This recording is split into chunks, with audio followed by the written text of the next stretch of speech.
விருந்தாவனத்தின் நிலவொளி இரவில் யமுனையின் கரையில் இசையும் நடனமும் ஆனந்தமும் ஒன்றாய் கலந்த அந்த தருணத்தில் ஒரு அதிசயம் நடந்தது.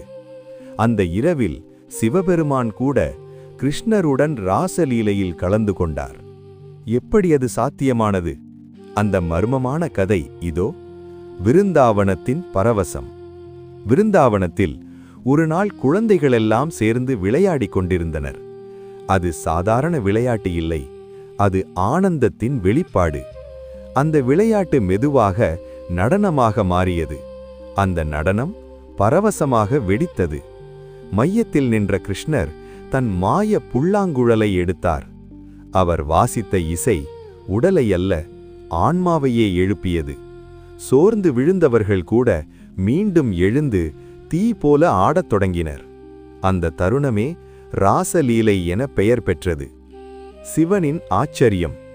இந்த ராசலீலை பற்றி கேள்விப்பட்டிருந்தார் சிவபெருமான்.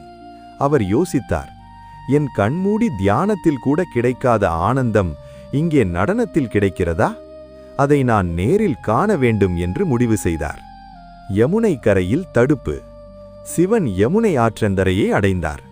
அங்கே இரு கோபியர்கள் அவரை நிறுத்தினர். நீங்கள் உள்ளே செல்ல முடியாது. சிவன் சிரித்தார்.